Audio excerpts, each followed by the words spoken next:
This is unbelievable. For us in Southern California, we do not get rain in September. I can't even remember going as far back, as old as I am, rain in September. September's always dry. Santa Anas are starting and it's windy. But it's even confusing the plants. Look what just opened in my garden. I don't even think I can step over there because I don't want to get my camera wet.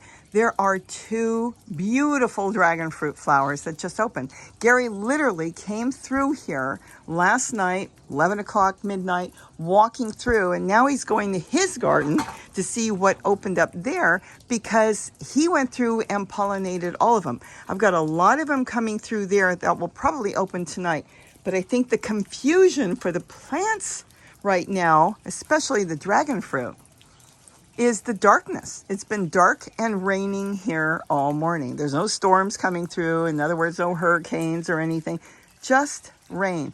We've been like this for 2 days. Misty, wet, even on the cold side. We're in the 60s. We should not be in the 60s. I'm not complaining. The plants are going to love it. Well, let me back up. Some of the plants are going to love it. I'm actually starting to develop some powdery mildew through here. Something we should not be having this time of the year. I've noticed it more on some of the plants yesterday than ever before. A lot of the brassicas, I took that off. Here, I'll step over here for a minute. I don't want to get too wet. Took it off of some of the plants as I was working in the bird garden. But normally now we're still warm. We should be in the 90s, I would say. No lower than the upper 80s. But this has just been such a different year. Some of you have asked me, how do you garden? How in the world can we garden in wet, cold weather? We'll have to think about it because we may have to change some things around a little bit.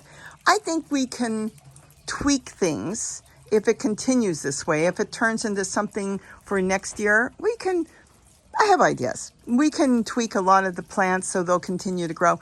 We did really good with cherry tomatoes. I'm not sure if this weather continues to be this cold, how many will ripen. I do have quite a few red ones, as you could probably see down in there. But we have hundreds of those that size. So hopefully they'll make it. I know you can pickle green tomatoes because that's what my dad did for a living when I was a kid. So we'll have to see what we're going to do. But I thought I would just kind of drop this in because this is such unusual weather for us. Because like I said, even when I went to school when I was a kid, they were thinking of changing it where we wouldn't go back in September because it was so hot. And we would go back elementary school, let's say in the end of September into October. But they never did change it. It was a lot of talk because June, we have June gloom. That is something we grew up with. But now we were damp and wet all through May, June, and into July here, which was very unusual for this. But anyways, this is beautiful. Look how green the plants are. Can you see how green? Not only are they greening up from the beautiful rain, they're getting a good washing too. The flowers, well, let me see how the flowers are doing. A little soggy, but you know what's not out? The pollinators don't want to be out in this weather. I don't blame them. Let me go across here. But look how green. I think this is going to look spectacular when I take my auger and go through and start putting, let's say, more of the beautiful tree collards up there. I'm going to get them in there. And then I'm going to put geraniums. I'm changing it up a little bit because geraniums here in Southern California, you can't stop them from growing. All they want to do is grow. So I'm going to get a lot of them back there. And any of them that kind of conk out on me, I'll pull them out and get more. So I'm going to put that there. And then a lot of the different brassicas like this one. This is a hybrid. I don't know what it is. In the winter, as we get colder, it loves the cold weather. The leaves even get broader. And they're almost round. They're so big. And dark green. I call it a three-way. Because sometimes you'll see streaks of purple coming through. And I think it got a little bit of the dazzling blue kale in it. I see collard and definitely the shape of the leaf. I see dinosaur kale.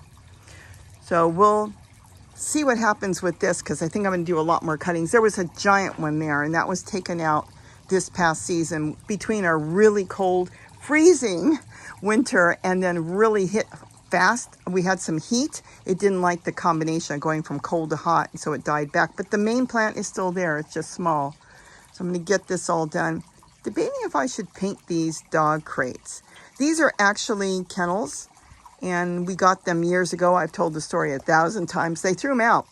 There was a big pet store that decided to take all the kennels out, redo the grooming facility, and they put these all by the dumpsters. And Gary got them. My daughter called. She was working at the store at the time and said, you better get down here now. They piled all the kennels at the dumpster, and you might have a use for them. And we did. We turned them all into planters. There's some here. There's a big one there. And then Gary's got some.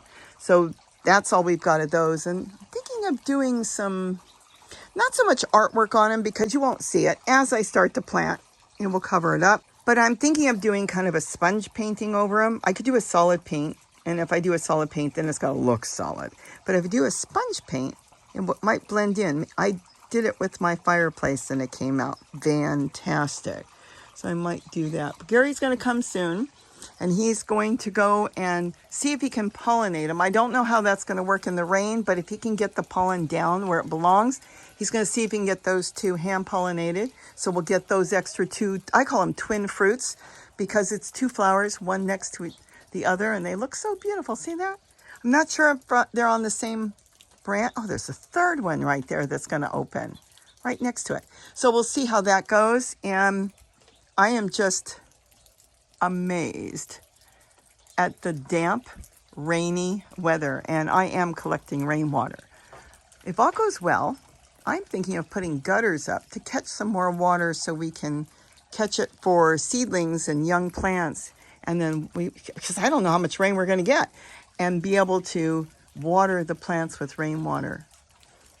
Isn't that gorgeous? I've got the electric fountains on. None of the solars are working. Just the electric ones. Got two. The ball is the electric. I bought that years ago at a thrift store for like $15. And then I bought this one. I can't remember if this was 15 or 20. The pedestal one. And then the rest, all through here, including this one, which I'm going to change this one up. And that one, they're all solar, but it's just too dark. Way too dark. So I hope everybody has a wonderful day. I know some of you are in areas where you already have cold weather, but it is unusual for this part of Southern California. Okay, Gary's coming in and he's going to go pollinate that flower. So with that, have a wonderful day, or I should say both flowers. And don't forget to eat what you're growing. Let me tell you something. More than half the stuff you see here is edible. And that's why I love this garden so much, because it's got edibles along with beautiful flowers for the birds and the pollinators. Bye-bye.